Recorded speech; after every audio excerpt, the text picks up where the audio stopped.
గుంటూరు రంగానే శంకర్ విలాస్ మీకు గుర్తుంటుంది. ఉందా? మీకు గుర్తుందా? శంకర్ విలాస్ సెంటర్ అని ఒకటి ఉంది. అక్కడ శంకర్ విలాస్ హోటల్ ఉండేది. ఎప్పుడో వాళ్ళ పూర్వీకులు పెట్టారు. రంగనాయకమ్మ అని ఆ హోటల్ ఆవిడ రన్ చేస్తుంది. ఆవిడ చేసిన పనేంటి? ఒక సమాజ హితం కోసం ఎప్పుడైతే మీకు విశాఖపట్నంలో ఒక యాక్సిడెంట్ జరిగింది ఎల్జీ పాలిమర్స్ లో, ఆ సంఘటన పట్ల ఆవిడ బాధపడింది. సమాజం ఏంటి మారుగా అయిపోతుంది, మంది చనిపోయారని. దానిపైన ఆవిడ చేసిన పెద్ద నేరం ఏంటంటే ఒక ట్వీట్ పెట్టింది. ట్విట్టర్లో ఒక మెసేజ్ పెట్టింది, దాన్ని ఖండిస్తూ కన్సర్న్ చూపించింది. అది మహా నేరమైపోయి ఆ మహిళకి శాపంగా మారిపోయింది. ఆవిడ్ని అక్కడి నుంచి వేధించారు. నువ్వు పెడతావా అని చెప్పి వేధించి కడాన ఆవిడపైన 41A నోటీస్ ఇవ్వకుండా అరెస్ట్ చేయబోతే కోర్టుకు పోయి బెయిల్ తెచ్చుకునింది. అక్కడి నుంచి మళ్లీ వేధించారు.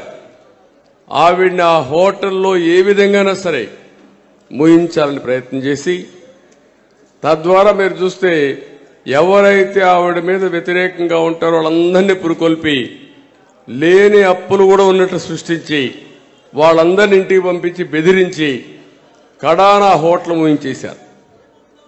హోటల్ ముయించేసిన తర్వాత ఆవిడ ఇంకేదో ఒక వ్యాపారం చేసుకోవాలని ఇంకొక చిన్న వ్యాపారం చేసుకోవడానికి ఇంకొకటి ఎస్టాబ్లిష్మెంట్ స్టార్ట్ చేసింది.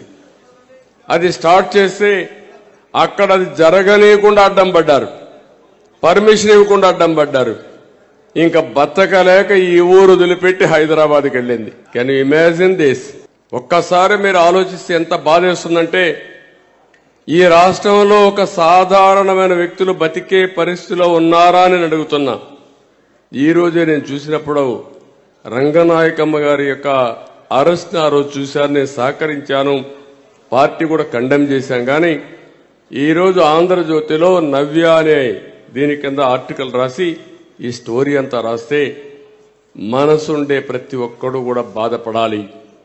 ఇలాంటి సెమీ క్రిస్మస్ లో మనం మెసేజ్ చదువుకోవడం కాదు, సమాజం ఏమైపోతుందో దాన్ని కరెక్ట్ చేయడానికి ప్రతి ఒక్క రెవరెండ్ గాని, ఫాదర్ గాని, పాస్టర్ గాని ప్రతి ఒక్కరు కూడా అన్ని మతాల వాళ్ళు కూడా ఆలోచించాల్సిన సమయం అని చెప్పిన బాధ.